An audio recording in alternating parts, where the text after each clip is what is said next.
Hi viewers, அனைவருக்கும் வணக்கம்.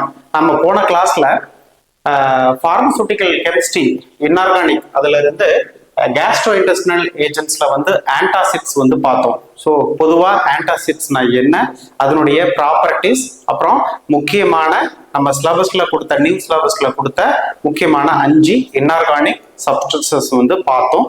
So அதனுடைய கண்டினியூவேஷன் தான் கேஸ்ட்ரோ இன்டெஸ்டினல் ஏஜென்ட்ஸ்ல நாம இன்னைக்கு சின்ன சின்ன டாபிக்ஸ் பார்க்க போறோம். என்ன அப்படின்னா, ஃபர்ஸ்ட் அசிடிஃபையிங் ஏஜென்ட்ஸ் பார்க்கலாம், அதுக்கப்புறம் நெக்ஸ்ட் ப்ரொடக்டிவ் அண்ட் அப்சார்பன்ஸ் பார்க்கலாம். இந்த அசிடிஃபையிங் ஏஜென்ட்ஸ் அப்படின்னா என்னன்னு நான் ஒரு 2 வீடியோவுக்கு முன்னாடி 2-3 வீடியோவுக்கு முன்னாடியே உங்களுக்கு சொல்லியிருக்கிறேன். அதாவது ஆசிட் பேஸ் பஃபர்ல என்னது இன்ஆர்கானிக் அஃபிஷியல் இன்ஆர்கானிக் அசிடிக் சப்ஸ்டன்சஸ்ல நான் சொல்லியிருக்கேன். புரியுதுங்களா? ஸோ இதுக்கு ஆசிட்ஸ்னா என்ன, அதுல என்னென்ன இன்ஆர்கானிக் அஃபிஷியல் அசிடிக் சப்ஸ்டன்சஸ் இருக்கு அப்படின்ட்டு நீங்க அந்த வீடியோல பார்த்துக்கலாம். எஸ்பெஷலி இந்த கேஸ்ட்ரோ இன்டெஸ்டினல்ல அசிடிஃபையிங் ஏஜென்ட்ஸா நாம இங்க என்ன யூஸ் பண்றோம் அப்படின்னா, அந்த சிங்கிள் ஒரே ஒரு முக்கியமான காம்பவுண்ட்ஸ் என்ன, முக்கியமான ஏஜென்ட்ஸ் என்ன அப்படின்னா dilute hydrochloric acids.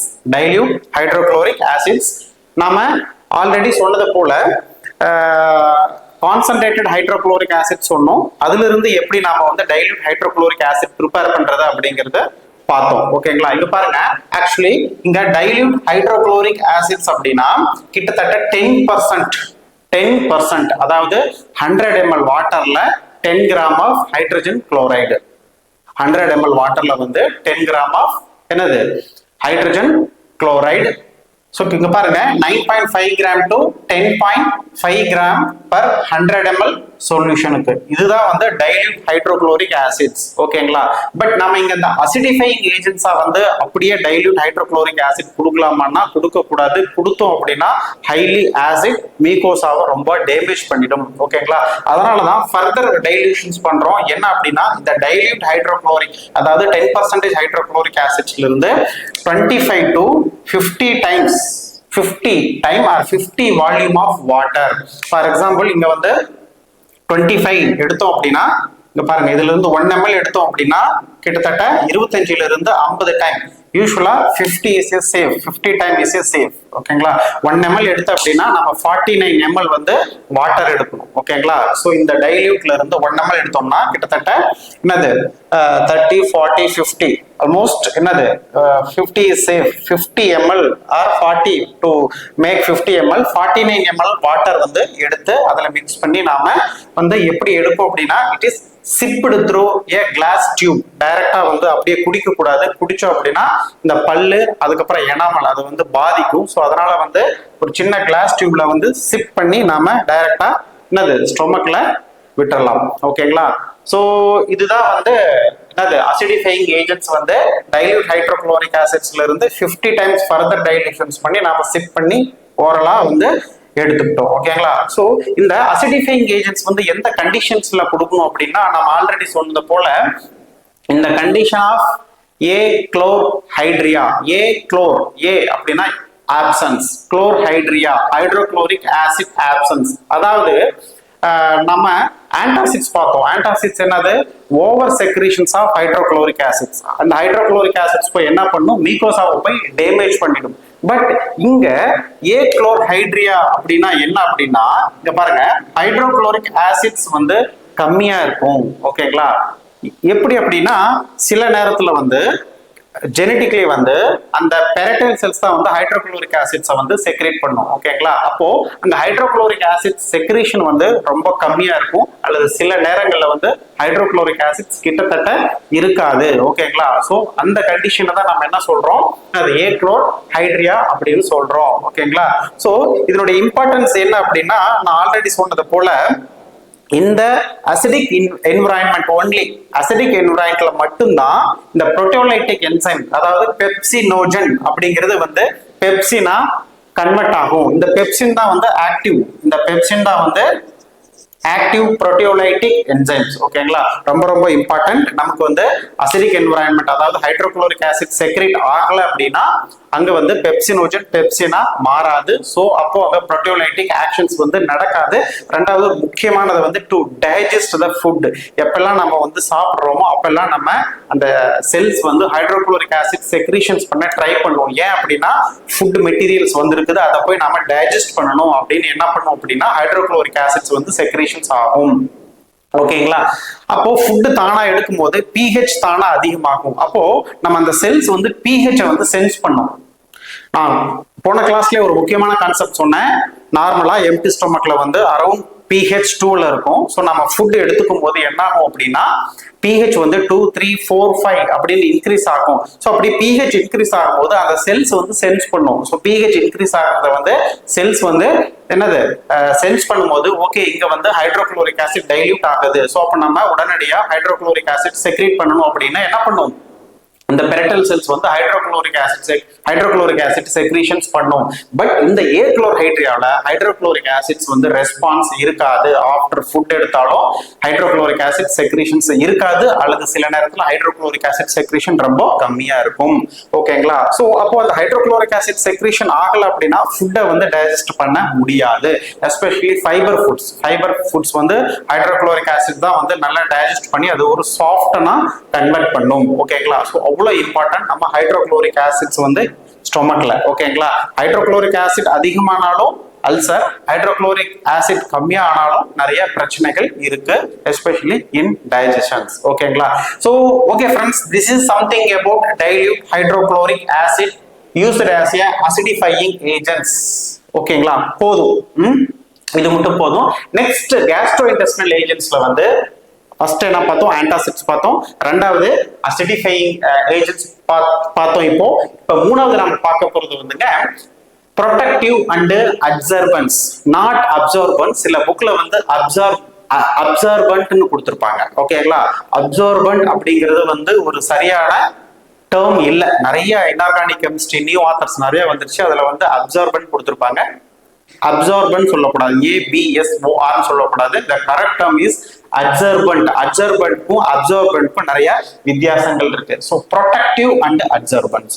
Okay, so இந்த ப்ரொடெக்டிவ் அண்ட் அட்சர்பன்ஸ் வந்து எதுக்காக கொடுக்குறோம் அப்படின்னா to treat acute diarrhoea, especially to treat acute diarrhoea, not chronic diarrhoea. Chronic diarrhoea வந்து யூஸ்வலா இது வந்து நாம கொடுத்தாலும் கிளினிக்கலி எஃபெக்ட் இல்லை, ஃபார்மகாலஜிக்கலா வந்து எந்த ஒரு எஃபெக்டும் இருக்கும், பட் அந்த அளவுக்கு நம்ம தெரபியூட்டிக்ஸ் கிளாசிபிகேஷன்ஸ்ல இல்லை. Okay, so to treat diarrhoea protective. So எப்படி இது வந்து ப்ரொடெக்ட் பண்ணும், எப்படி அப்சர்வ் பண்ணும் அப்படின்னா யூஸ்வலாகவே வந்துங்க ஒரு டயரியா எதனால வரும் அப்படின்னா அதுக்கு நிறைய காரணங்கள் இருக்கு. ஸோ நம்ம ட்ரக்ஸ் எடுத்துக்கிறோம், அதுக்கப்புறம் வந்து மைக்ரோபியல் டாக்ஸின்ஸ் இருக்கு, அதாவது ஃபங்கஸ் இருக்கலாம், ஃபங்கல் இன்ஃபெக்ஷன் இருக்கலாம், அதுக்கப்புறம் புரோட்டோசோவல் இன்ஃபெக்ஷன் இருக்கலாம், வைரல் இன்ஃபெக்ஷன் இருக்கலாம், பாக்டீரியல் இன்ஃபெக்ஷன் இருக்கலாம், இந்த மாதிரி மைக்ரோபியல் இன்ஃபெக்ஷன் இருக்கலாம். அதுக்கப்புறம் வந்து ஆல்கஹாலிசம், அதுக்கப்புறம் வந்து எனி அதர் ஆக்சிடென்ட், ஒரு ஆக்சிடென்டா அல்லது ஒரு அன்இன்டென்ஷனலா நம்ம வந்து ஒரு கெமிக்கல் சப்ஸ்டன்சஸ் எடுத்துக்கிட்டோம். அதுக்கப்புறம் வந்து ஸோ இந்த மாதிரி பல காரணங்கள்னால வந்து நமக்கு டயரியா வர வாய்ப்புகள் இருக்கு. ஓகேங்களா? ஸோ அப்போ இந்த நேரத்துல என்ன ஆகும் அப்படின்னா நம்ம இன்டெஸ்டைன் வந்து இதெல்லாம் போய் ஸ்டிமுலேட் பண்ணும், allergy, disease, micro and especially carcinoma, stomach carcinoma. ஓகேங்களா? அப்போ வந்து மால் அப்சார்ப்ஷன்ஸ் இருக்கும். ஸோ அப்போ டயரியா வர வாய்ப்புகள் இருக்கு. ஸோ அந்த டைம்ல வந்து அந்த நம்ம இன்டெஸ்டைன் சிறுகுடல் வந்து அந்த பெரிஸ்டால்டிக் மூவ்மெண்ட் அப்படின்னு சொல்லுவோம், பெரிஸ்டால்டிக் அண்ட் ப்ரோபெல்லன்ஸ். ஸோ அந்த பெரிஸ்டால்டிக் அண்ட் ப்ரோபெல்லன்ட் தான் ஃபுட் மெட்டீரியல்ஸ் வந்து சிறுகுடல இருந்து ஒரு இடத்துல இருந்து இன்னொரு இடத்துக்கு வந்து மூவ்மெண்ட்ல கொண்டு போகும். ஓகேங்களா? அப்போ இந்த டயரியல் கண்டிஷன்ஸ்ல வந்து பெரிஸ்டால்டிக் மூவ்மெண்ட் வந்து அதிகமா இருக்கும். அதே மாதிரி ப்ரோபெல்லிங் தள்ளுறது வந்து அந்த ஸ்மால் இன்டெஸ்டைன்ல இருக்கிற அந்த ஃபுட் கண்டென்ட்டை வந்து ஸ்பீடா தள்ளும். ஸோ அதனால வந்து நமக்கு என்னது டயரியா வர வாய்ப்புகள் இருக்கு. இந்த டயரியா கண்டிஷன்ஸ்ல வந்து என்னது இம்பேரிங் டைஜஷன் சரியா ஆகாது. ஃபுட் மெட்டீரியல்ஸ் சிறுகுடல்ல தங்கினா மட்டும்தான், சிறுகுடல் பெருகுடல் தங்கினா மட்டும்தான் அது வந்து டைஜஷனும் முக்கியமானது வந்து அப்சார்ப்ஷனும் நடக்கும். ஸோ இந்த இடத்துல வந்து பெரிஸ்டால்டிக் மூவ்மெண்ட்டும் ப்ரோபெல்லன்ட்டும் ஸ்பீடா இருக்கும் போது அந்த இடத்துல ஃபுட் மெட்டீரியல்ஸ் தங்காது. அதனால அப்படியே வெளியில வந்துடும். அதை தான் நம்ம சிம்பிளா டயரியா அப்படின்னு சொல்றோம். இதுக்கு பின்னாடி நிறைய பேத்தோபிசியாலஜி இருக்கு. ஸோ அதெல்லாம் நம்ம வந்து ஃபார்மகாலஜில பார்க்கலாம். ஓகேங்களா? ஸோ நான் ஆல்ரெடி சொன்னது போல இங்க பாருங்க நிறைய டாக்ஸின்ஸ் இருக்கு, நிறைய மைக்ரோபியல்ஸ் இருக்கு, நிறைய ட்ரக்ஸ் இருக்கு. ஓகேங்களா. டயரியால நிறைய டைப் இருக்குங்க. அதில் நம்ம ஃபைண்ட் அவுட் பண்ணணும் இது வந்து இன்ஃபெக்டன்ட் டயரியாவா அல்லது நான் இன்ஃபெக்டன்ட் டயரியாவான்னு பார்க்கணும். இன்ஃபெக்டன்ட் டயரியா அப்படின்னா ஏதாவது ஒரு மைக்ரோ ஆர்கானிசம் வந்து அங்கே இன்வால்வ் ஆயிருக்கும். ஓகேங்களா. நான் இன்ஃபெக்டன்ட் அப்படின்னா அங்கே ஏதாவது ஸ்மால் இன்டெஸ்டைன்ல வந்து ஏதாவது பிசிக்கலி சேஞ்சஸ் வந்து நடந்திருக்கும். ஸோ ரெண்டையும் நாம ஃபைண்ட் அவுட் பண்ணி அதுக்கான ட்ரக்ஸ் வந்து கரெக்டாக கொடுக்கணும். சில பேர் என்ன பண்ணுவாங்க அப்படின்னா நான் இன்ஃபெக்டன்ட் டயரியாவுக்கு வந்து ஏதாவது ஒரு ஆன்டிபயோட்டிக்கோ ஏதாவது ஒரு ஆன்டிப்ரோட்டோசோவல் ட்ரக்ஸோ ஏதாவது கொடுப்பாங்க. அண்ட் தென் சில நேரத்துல வந்து இன்ஃபெக்டன்ட்டுக்கு வந்து பிசிக்கலி ஸ்டாப் ஒரு சில ட்ரக் வந்து பிசிக்கலா வந்து ஸ்டாப் பண்ணும் டயரியாவை. அது மாதிரி கொடுக்கும்போது மைக்ரோபியல் கண்டாமினேஷன்ஸ் வந்து ஸ்டொமக்ல அதிகமாகி ஸ்டொமக் செப்சிஸ் வந்து நிறைய பிரச்சனைகள் வர வாய்ப்பு இருக்கு. ஸோ ஃபைண்ட் அவுட் பண்ணி கரெக்டான ஏஜென்ட்ஸ் வந்து கொடுக்கணும். ஸோ ஓடிசி ட்ரக்ஸா வந்து ஃபார்மசியில நீங்க கரெக்டா ஃபைண்ட் அவுட் பண்ணி கொடுக்குறது best, my best advice. Okay. So இந்த ப்ரொடெக்டிவ் அண்ட் அப்சர்பன்ஸ் என்ன பண்ணும் அப்படின்னா நம்ம ஸ்டொமக்ல நான் ஆல்ரெடி சொன்னது போல நிறைய டாக்ஸின்ஸ் இருக்கு, நிறைய கெமிக்கல்ஸ் இருக்கு, நிறைய microbial substances, any positive substances அது போய் டயரியாவை ப்ரொடியூஸ் பண்ணுது. ஸோ இப்போ நம்ம இந்த ப்ரொடெக்டிவ் அண்ட் அப்சர்பன்ஸ் ஓரலா எடுத்துக்கும் போது என்ன பண்ணுவோம் அப்படின்னா this is observe toxins, bacteria, virus, அதாவது மைக்ரோபியல்ஸ். ஓகேங்களா. ஸோ இது எல்லாத்தையும் வந்து என்ன பண்ணிடும், அப்சர்வ் பண்ணிடும். புரியுதுங்களா, அப்சர்வ் பண்ணிடும். ஓகேங்களா. அதே சமயம் along with providing a protective coating of the intestinal mucosa. So இந்த இன்டெஸ்டினல் மியூகோசாவை சுத்தி ஒரு ப்ரொடெக்ட் ஃபார்ம் பண்ணும். ஓகேங்களா. இது வந்து ஒரு சிறுகுடல் வச்சுக்கோங்களேன், இது வந்து ஒரு சிறுகுடல் வச்சுக்கோங்களேன். இந்த சிறுகுடல் இங்க பாருங்க, இந்த சிறுகுடலை சுத்தி வந்து ஒரு ப்ரொடெக்டிவ் லேயர் வந்து ஃபார்ம் பண்ணும், ப்ரொடெக்ட் பண்ணும் சிறுகுடலை. ஓகேங்களா. ஸோ அப்போ இப்போ புரியுதா உங்களுக்கு, அப்சர்வ் த டாக்ஸின்ஸ், அப்சர்வ் பண்ணி வச்சுக்கோ, இழுத்து வச்சுக்கோ. அது ஃபர்தரா வந்து என்ன ஆகாது, அப்சார்ப்ஷன் ஆகாம பார்க்கும். அது வந்து கெமிக்கலி, ஃபார்மகாலஜிக்கலி, என்னது டாக்ஸிகாலஜிக்கலி அது வந்து வேலை செய்யாம பார்த்துக்கும் அப்சர்வ் பண்ணி. ஓகேங்களா. அதே நேரத்துல வந்து சிறுகுடலுக்கு வந்து ஒரு நல்ல பாதுகாப்பா அமையும். அதனாலதான் நம்ம என்ன சொல்றோம், ப்ரொடெக்டிவ் அண்ட் அப்சர்பன்ஸ் அப்படின்னு சொல்றோம். அதே சமயம் வந்து அப்சர்வ் பண்றதுனால அந்த வாட்டரி சப்ஸ்டன்சஸ் வந்து கொஞ்சம் சாலிடா மாறும். ஓகேங்களா. ஸோ அதில் வந்து நமக்கு பிசிக்கலா நிறைய இங்க வந்து சோ அப்ப இது வந்து ஒரு physiological pharmacological action, physiological pharmacology அப்படின்னு சிம்பிளா சொல்லலாம். ஓகேங்களா. Okay. So this is something about protective and absorbent ப்ரொடெக்டிவ்னா என்னன்னு பார்த்தோம்.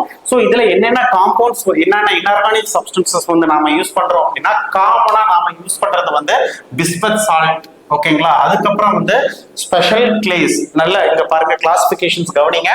Bismuth salt, special clays and activated charcoals, இந்த மூணு கேட்டகரி வந்து இன்ஆர்கானிக், ப்ரொடெக்டிவ் அண்ட் அப்சர்பன்ஸா வந்து யூஸ் பண்றோம். இதுல வந்து நிறைய இருக்கு, பட் இருந்தாலும் நான் செலக்டடா மட்டும் வந்து இம்பார்ட்டன்ட் பாயிண்ட்ஸ் மட்டும் உங்களுக்கு சொல்றேன். அதுல வந்து நம்ம ஃபர்ஸ்ட் பார்க்க போறது வந்து பிஸ்மத் கண்டைனிங் ப்ராடக்ட். பிஸ்மத்ல வந்து பிஸ்மத் சப்நைட்ரேட், பிஸ்மத் சப்சாலிசிலேட், அந்த மாதிரி நிறைய காம்பவுண்ட்ஸ் வந்து இருக்கு. ஸோ அதெல்லாம் நான் வந்து இங்க டிஸ்கஸ் பண்ணல, பட் தெரிஞ்சுக்கலாம். பிஸ்மத் என்னது, சப்சாலிசிலேட் அண்ட் பிஸ்மத் சப்நைட்ரேட். ஓகேங்களா. ஸோ இதெல்லாமே வந்து பிஸ்மத் கண்டைனிங் சால்ட். அதுல நாம இப்போ இங்க ஒரே ஒரு காம்பவுண்ட் வந்து பார்க்க போறோம், that is bismuth sub carbonate.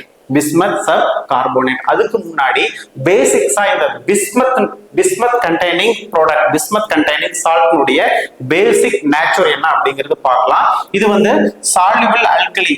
இது பேசிக்ஸாவே ஒரு மைல்டு அல்கலி, சால்யுபிள் அல்கலி. இதுல வந்து சால்யுபிள் பேஸ் ஆர் அல்கலி இருக்கிறதுனால இது வந்து இட் ஹேவிங் மைல்டு ஆன்டாசிட்ஸ். கிட்டத்தட்ட எல்லா பிஸ்மத் சால்ட்டும் வந்து மைல்டு ஆன்டாசிட் ப்ராப்பர்ட்டிஸ் இருக்கு. ஓகேங்களா. Especially bismuth subcarbonate and also inhibit pepsins. But sometimes வந்து பெப்சினுடைய ஆக்டிவிட்டியை வந்து, அதாவது புரோட்டியோலைட்டிக் ஆக்டிவிட்டி வந்து குறைக்கலாம். ஓகேங்களா. அடுத்த இம்பார்ட்டன்ட் பாயிண்ட்ஸ், இந்த வாட்டர் சால்யுபிள், இது வந்து என்னது, water soluble but it's a mild soluble having astringents, antiseptics. water insoluble தான பார்த்தேன். பிஸ்மத் வந்து காமனா, பிஸ்மத் சால்ட் வந்து காமனா வாட்டர்ல சால்யுபிள் ஆகாது. ஓகேங்களா. அதுல ஏதாவது ஒரு ஆசிட்ஸ் மிக்ஸ் பண்ணா மட்டும்தான் வந்து, டைல்யூட் ஆசிட் மிக்ஸ் பண்ணா மட்டும்தான் அது வந்து என்னது சால்யுபிள் சொல்யூஷனா சஸ்பென்ஷனா வந்து மாறும். புரியுதுங்களா. யூஸ்வலா வாட்டர்ல வந்து சால்யுபிள் ஆகாது.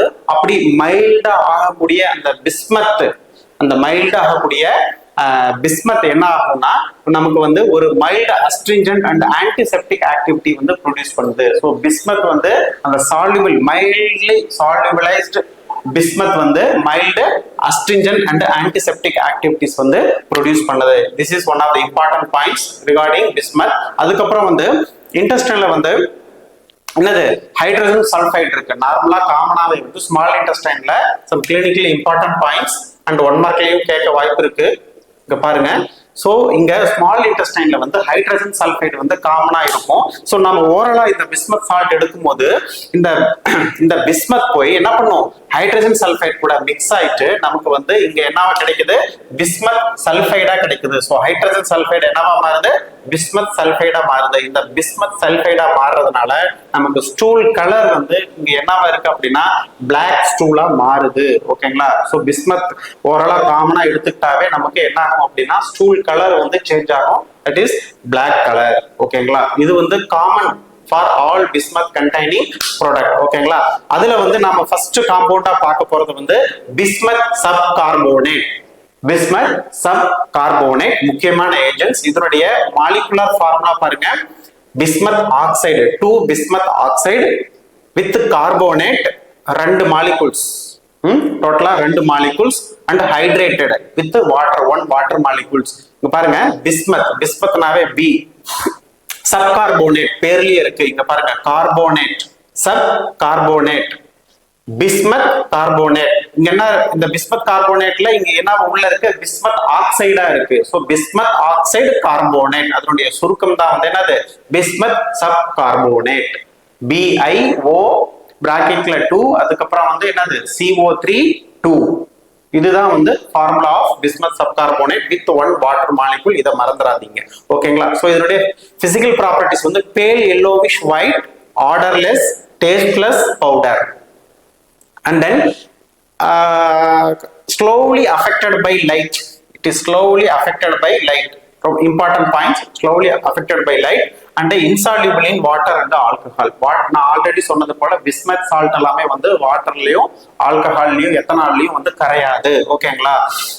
But dissolve completely by nitric and hydrochloric acids. Hydrochloric and nitric, dilute nitric and hydrochloric acids வந்து ஒரு 4 டிராப்ஸ் விட்டாவே அப்படியே வந்து ஒரு விஸ்கஸா ஒரு ஒயிட் கலரா மாறிடும். அந்த இன்சால்யூபிள் பிஸ்மத் சால்ட் வந்து என்னவா மாறிடும், வந்து சால்யூபிளைஸ்டு சஸ்பென்ஷனா மாறிடும். ஓகேங்களா. இது வந்து ஒரு சால்யூபிலிட்டி பாயிண்ட் ஆஃப் வியூல இம்பார்ட்டன்ட் பார்த்துக்கோங்க. அதே மாதிரி வந்து இட் இஸ் அசைடு பை என்னது, bismuth oxide. Assayed against bismuth oxide by gravimetric method. Gravimetry அனலைசிஸ்னால இது வந்து நம்ம அசை பண்ணலாம் எகெயின்ஸ்ட் பிஸ்மத் ஆக்சைடு. ஓகேங்களா. ஓகே. ஸோ இதை வந்து எப்படி ப்ரிப்பேர் பண்றோம் அப்படின்னா இங்க பாருங்க, பிஸ்மத் நமக்கு ப்ரிப்பேர் பண்றதுக்கு என்ன தேவைப்படுதுங்க, பிஸ்மத் நைட்ரேட் தேவைப்படுது. So bismuth nitrate with sodium carbonate and water, இது மூணையும் மிக்ஸ் பண்ணும்போது நமக்கு என்னவா கிடைக்குதுங்க, பிஸ்மத் சப் கார்போனேட்டா கிடைக்குது. பிஸ்மத் சப் கார்போனேட்டா கிடைக்குது. ஓகேங்களா.